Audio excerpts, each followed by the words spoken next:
Hello po sa inyong lahat at welcome pong muli sa aking YouTube channel para sa panibagong episode. Today's episode ay ibabahagi lang po namin ang mga ganap bago manganak ang aming inahing baboy na si Rasa. Ngayon ay nasa ika-115 days na pagbubuntis ng inahin. Mag-alas 10 na ng gabi, tinitingnan namin kung umpisa na ba siyang mag-labor. Antabayanan po ninyo ang panganganak niya, pero bago po iyon ay ipapakita lang po namin ang iilang mga signs na umpisa na siyang mag-labor, para po ito sa mga baguhan pa lang upang may idea po kayo at may makuhang mga simpleng kaalaman kung malapit na manganak ang alagang inahin. Katulad ng nabanggit ay ika-115 days na ng kanyang tiyan, hindi po sa lahat ng panahon ay nasa 114 days silang manganak. Ito ay ang average number of days lamang. Maaari silang manganak umpisa ng ika-109 days hanggang 119 days at normal pa rin ito. Mapapansin na balisa na siya o di mapakali, tatayo, hihiga o uupo, minsan ay parang gumagawa ng nest, dumudumi ng maliliit at umiihi ng madalas at pakonti-konti. Ito ang iilang mga senyales na mag-labor na siya. Pero sa tansya po namin ay oras o araw pa ang bibilangin bago siya manganak dahil wala pang gatas ang lumalabas sa kanyang mga utong. Ang isa ring sign ay kapag lalabas na ang tubig na may kasamang dugo at dumi ng mga biik sa kanyang ari.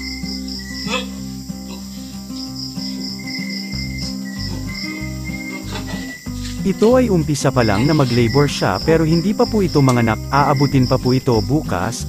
Hindi po lahat ng pagkakataon na kailangan present lahat ang mga signs, magdedepende pa rin sa katangian ng isang inahin dahil iba-iba sila. Ito pong ibinabahagi ay ang mga common signs lamang.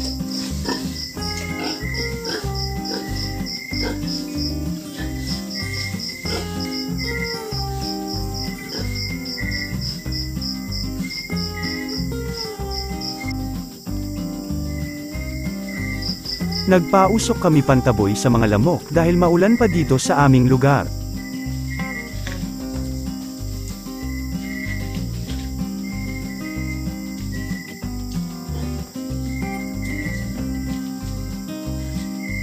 Hayaan na muna siyang makapagpahinga at monitor na lang uli bukas.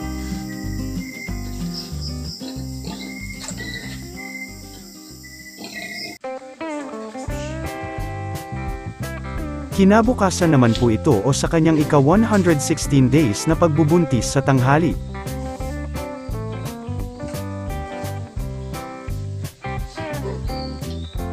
Hindi na po namin siya pinakain ngayon, nilagyan lang ng tubig na may electrolytes at dakot na feeds pampalasa sa tubig para inumin. May konting gatas na rin kung pisilin namin ang mga teats niya pero di pa lahat.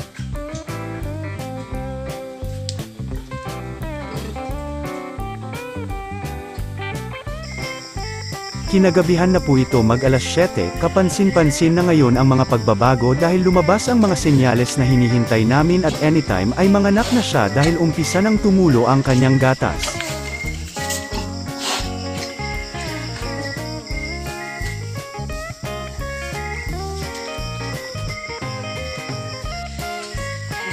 Kusang tumutulo na ang kanyang gatas at sobrang dami pa.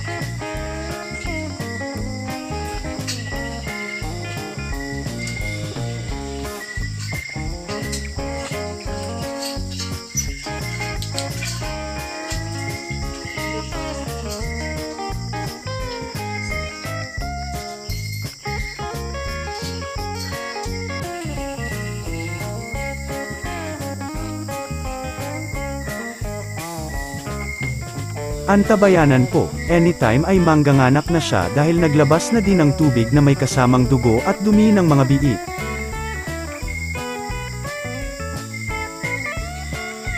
Enjoy watching po sa nalalabing video dahil ito na po ang oras na manganak siya. Tingnan natin kung ilang biik ang ipagkakaloob sa amin.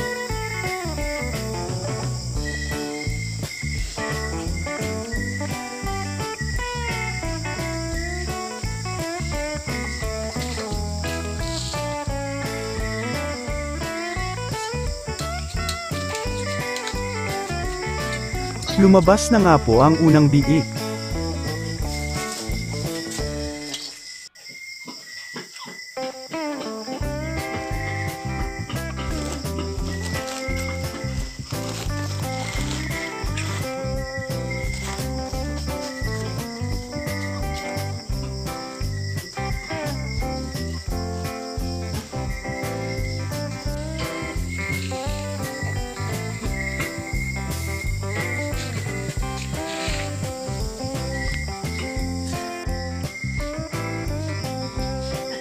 Nakapag-inject na rin ng 2 ml na oxytocin para mag-enlarge pa ang kanyang cervix para bigyang daan ang mga biik na lumabas. Nakakatulong din po ito na magpagatas lalo na sa wala masyadong gatas na mga inahin.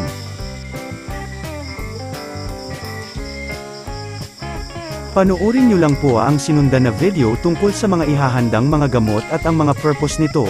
Ilalagay ko lang po ang video link sa description. Maraming salamat po.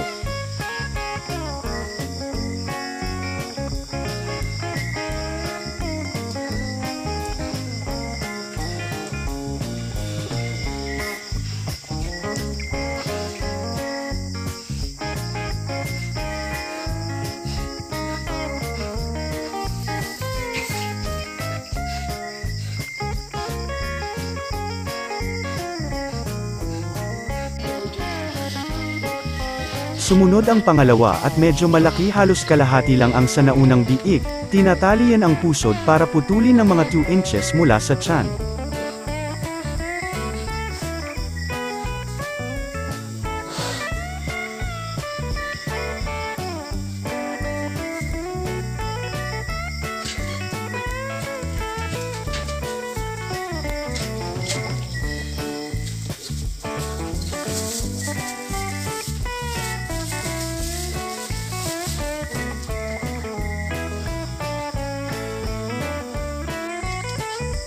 Pasusuhin agad sila para makapaglabas ng natural na oxytocin ang inahin upang may palabas pa ang mga natitira sa loob, para makakuha na rin agad ng colostrum ang mga biik. Ito po ay ang pinakamasustansyang gatas upang magkaroon sila ng antibodies o mapalakas ang immune system. Kailangan makakuha agad sila ng unang gatas sa loob ng 24 hours.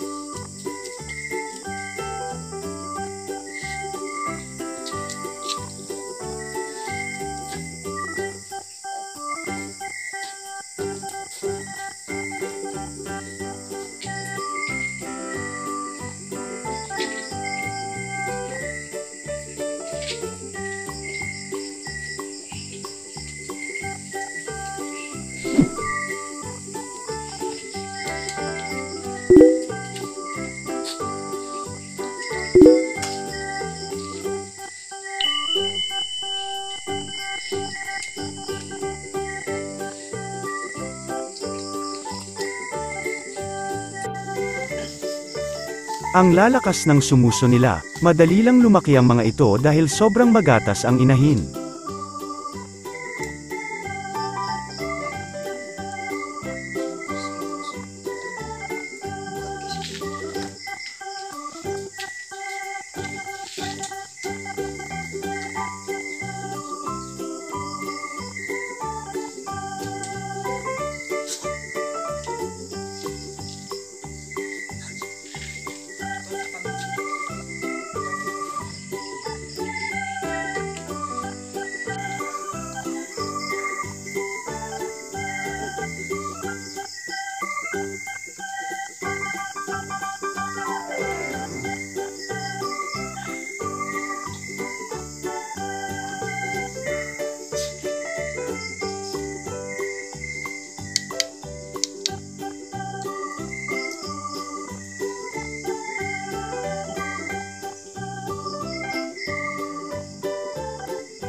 Pinagkalooban po kami ng 9 na piglets, salamat sa Diyos sa bagong blessings, wala na yatang susunod dahil lumabas na ang kanyang placenta. Magbibigay na po ng 10 ml na antibacterial, robipenstrep po ang gagamitin, bukas naman ay ang vitamina na B-complex 5 ml para maibalik ang kanyang lakas at nawalang mga nutrients.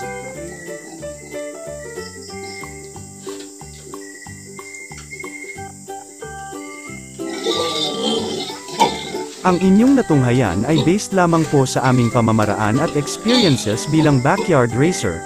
Maaaring hindi angkop ang aming pamamaraan sa ibang mga nag-aalaga.